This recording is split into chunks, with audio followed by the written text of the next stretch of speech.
Welcome back. This is your girl Erica with On the Cape with Erica.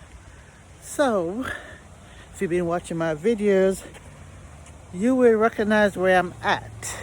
This is like my third time here, and I know you figure out one of my popular places to go, along with got a lot of stuff they do offer here. Tonight I am here for Gearhead Garage, where they they bring out two of the antiques vehicle, and they make you get up close and personal with them. Like, tell you about it. You'll be able to get a little bit closer, probably just see the engine, stuff like that. The cost was $25 for non-membership. And since I was a non-member, I can't remember what were the cost for the others, but it's on their website. I am there early. It's supposed to start at 5. I believe it's about 4:50 right now. I'm sitting here waiting. They're supposed to be on this lawn. The two vehicles that they're showcasing today are supposed to be on this lawn today. And I'm out here sitting and feeling raindrops. Yes, feeling raindrops. They did say rain or shine, so if it's raining, they're gonna take us inside. Out all the way. I would normally give it choke. It's been equipped with an aftermarket choke, butterfly choke, which is right down here on it, but it should be warm enough, it won't need that. And it also has an air valve on it. That's what Packard called it. It basically is taking place of a choke on the car. And that's this lever right here. It is fully off there, it would be fully on that one. But we're going to leave it off because it probably doesn't need it. The ignition system is both magneto, and battery. You normally start the car on battery and you flip it over to magneto once it's running. So, we'll put it over on battery. We'll turn on, that hottens up the spark a little bit. And we'll see if we'll go.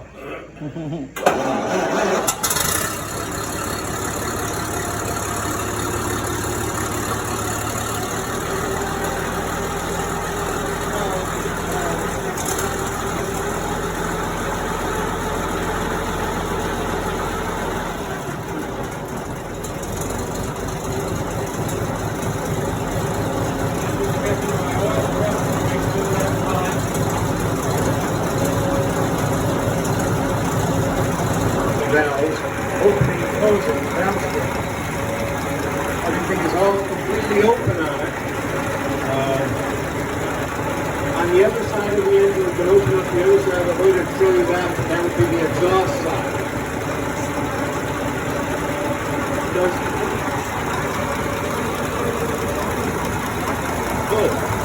It has an oil pump in it. There's oil in some sections of it, and yet the connect grinding and that kind of stuff. One thing I didn't mention, you notice there's no head gasket on these. The heads are integral, it's all one casting. This was a great idea back then because head gaskets were a real problem on these early engines. So by getting rid of that, we saved ourselves a lot of grief.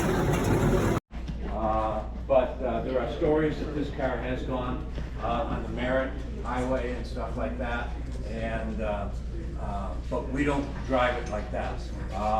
This car seems to be quite happy at between 35 and 40, which would make sense for its year that the engineers would have targeted for that for a normal driving speed for the automobile. It's a T-head engine. If you look on this side, you can kind of see, I can't have both sides of the hood open at once, but you've got, on this side is your intake side. So carburetor down here, your intake valves are right in here. These are the valve springs for it. Everything's open. Every time that we run the car, we oil the tappets manually to make sure there's a little bit of oil on them. Underneath these ports are the valves. So when you had to do a valve job on a T-head engine, you'd unscrew these ports and you just pull the valve straight up through. Valve jobs were, of course, a common thing you were doing on engines back in these days. You might get 7,000 miles to a valve job, maybe 10,000. Probably not a whole heck of a lot more than that. You can also see on this, it's cast with 3 jugs with 2 pistons each. Packard did change the Model 48 during the last series, and they were 3 cylinders, or set of 2 jugs with 3 cylinders in each jug. But the early ones, the first and second series, were configured like this. Also, Packard came up with this neat idea. Not many cars did it, but should you have one cylinder not firing properly, you're driving and the car is running rough for some reason, what you can do is with the engine running, please.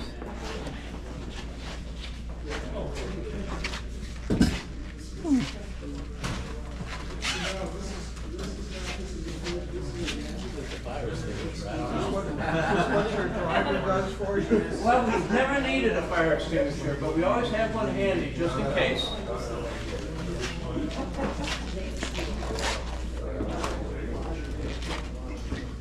So what I'm going to do is, this is your handbrake or emergency brake. Pull that on, set that. This is your transmission shift. And this has a progressive transmission. So it doesn't have an H pattern. It has first gear would be all the way back like that. Second gear would be forward right to there. And then third gear would be all the way forward. So it's all in a straight line. It's progressive. Reverse is back with a lockout to take it over into here. These were expensive cars. They were built very, very well in their day. You could buy many Model Ts for one of these. They were built with fine materials. And so it's been disconnected on this for the last 50 years. This isn't really necessary for the running of the car.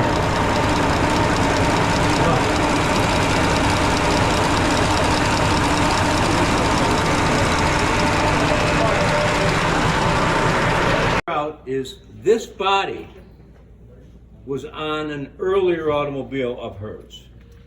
We think it was a simplex.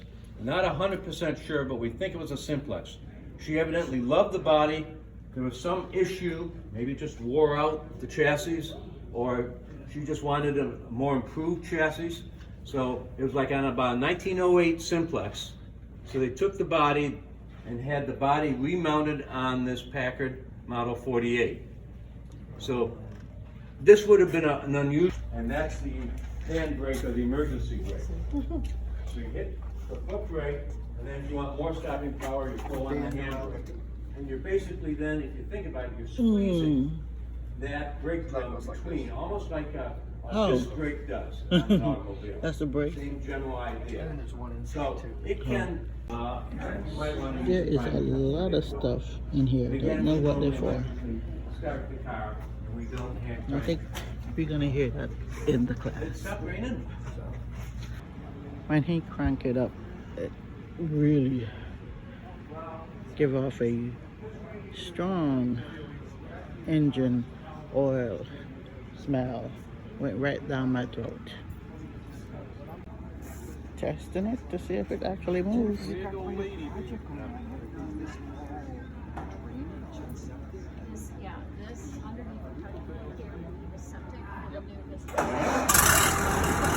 There it comes.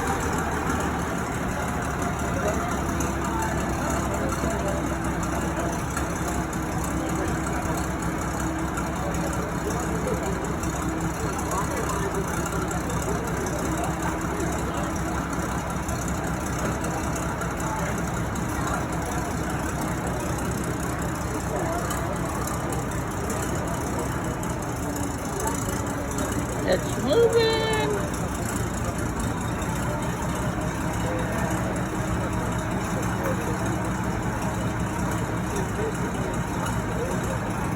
Okay, that's it.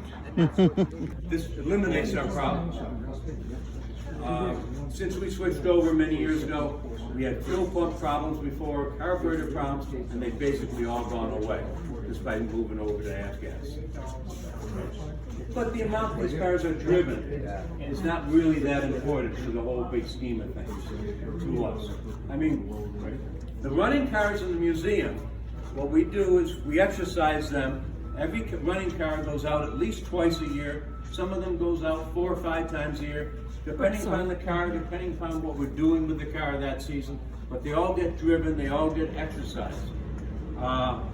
Most of them go out on the roads around Sandwich and driven around the roads in town.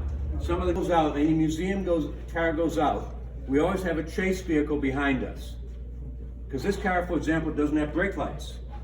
No turn signals. So it does have a tail light, but it's kerosene. So you have to light a kerosene lamp back there. Wow. At night. The headlights are assembly. That's the bottle, which is on one side or the other. I forget which side it's on. It's on that side. So the bottle is tucked right in here. And you would light it. These open up, they're hinged, so you can open it up and light the burner on it. But if you've ever seen these at night, they just give a yellow glow. The illusion of light. Well, you have to remember, this is 112 years ago when this car was made. And that's what everybody had. So when you're going down the road, if you're driving at night, which not many people would have done, but if you're driving at night, you're not driving 45 miles an hour. You know, you might be doing 15 or 20 or something like that. We thought it was a 1915 automobile. And after doing, in preparation to get this car activated, we were going through serial numbers, we were checking, and there are inconsistencies going on. The body serial number of this car is very early in Brewster's life, yet the chassis number was very late in Brewster. And in digging through the records were kept in New York City. Not a female. Bought by a woman. She had it mounted on a Packard chassis. In 1920, either very late 23 or early 1924, she turned that car in to Brewster's. The Brewster body. Brewster removed the body off that Packard chassis. The Packard chassis is lost to history. He kept this, and a few months later they had a buyer for another Brewster. They revamped the body at the factory in 1946 and 47. The caning that you see on the rear is all original to the car. It has not been restored. Mechanically, this car has never really been apart. In fact, we had it apart last year more than it's ever been apart to get it up and running. The cane work on it was a Brewster trademark. This is not real cane. It is paint.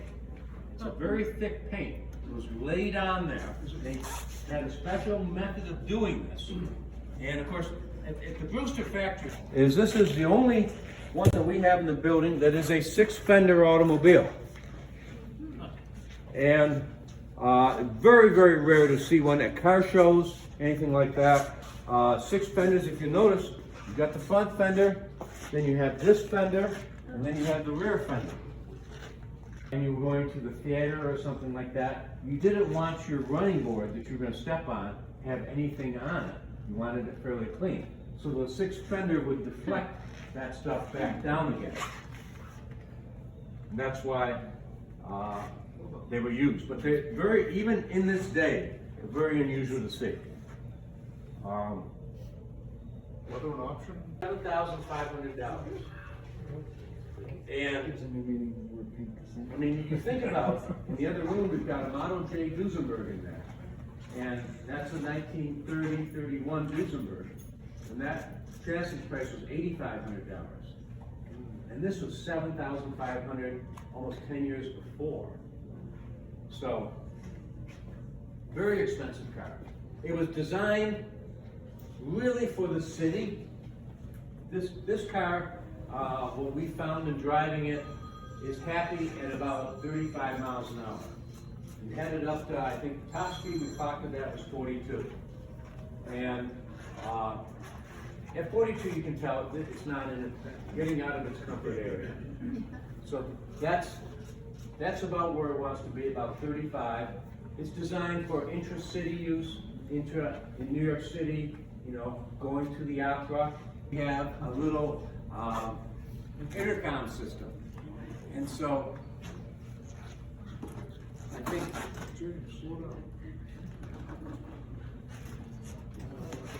Don is going to show you the microphone to talk to. So you've got, this is the divider window car, so the glass we've got halfway down right now. That can be rolled all the way up, and you can talk to the driver. And obviously, he can't talk back to you. Has been asleep in the museum until last winter. So the story that we have all been told when Heritage Museum opened in 1969, that the cars that J.K. Lilly brought into the collection all ran.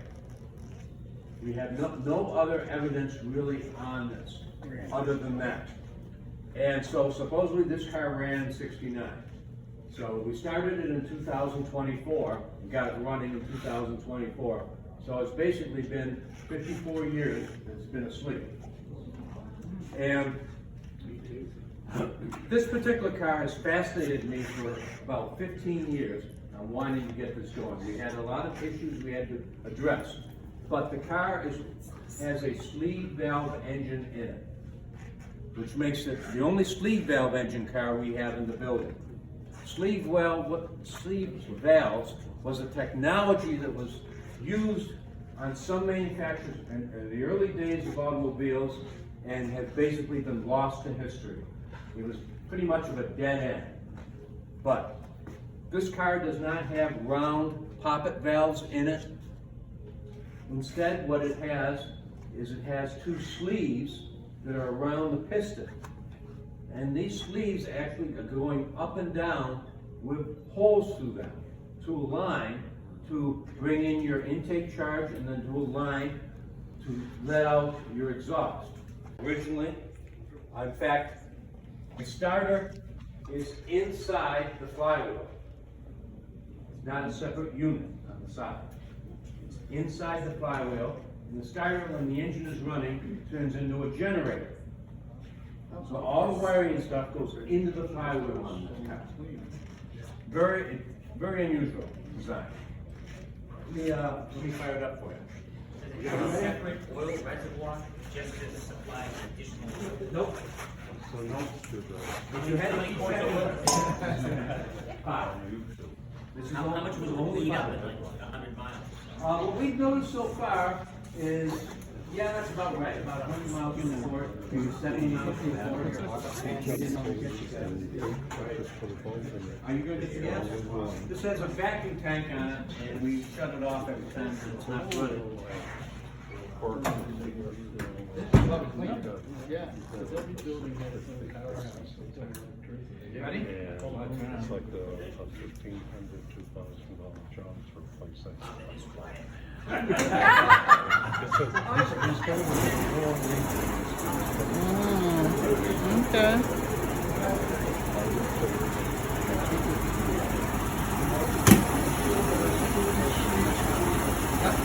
Each cylinder is two sleeves going up and down, along with the piston in the middle. So this would be a cross side, with the holes in that block on the top, the other side is the intake side.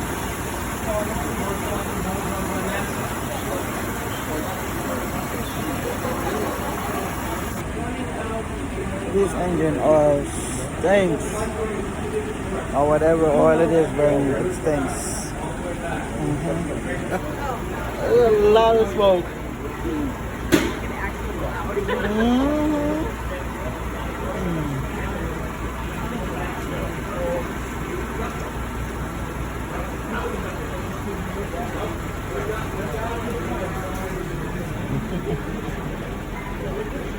They say it's common for it to do that. Woo! The smoke.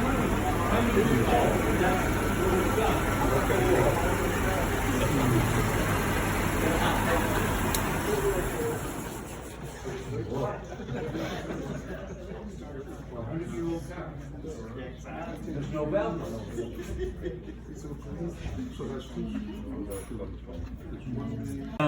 And then manufacture new ones. But it would have been one round piece of leather, Yep. but 3 thick to give you that 4-inch thickness. Yep. Yeah. 3 round discs on each one. Yep. But then it would have been attached to the flywheel. And then there's another set of forks like this Yep. that would have been bolted to the flywheel.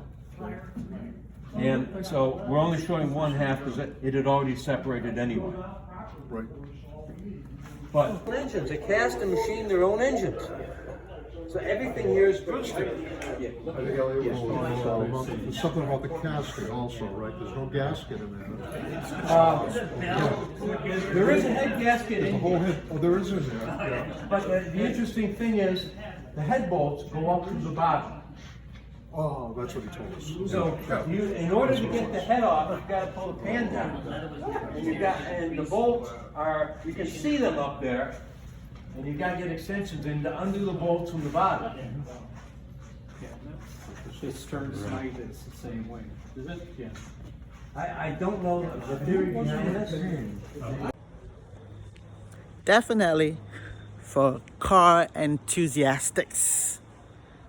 Because some of those stuff he was talking about, I was like, oh my goodness, what is that? What is that? What is that? To myself, of course. If I was to ask him questions, we'll be there all night. But very interesting to learn about old antique cars. If you want the entire class, go ahead and register for it. I don't know if they have any more for the rest of this year, but definitely next year. Did not give you all the information that he was talking about. Could not, because it was a lot. So go ahead, if you're interested, register for upcoming classes. Don't forget to like, share, subscribe, comment. Until the next video.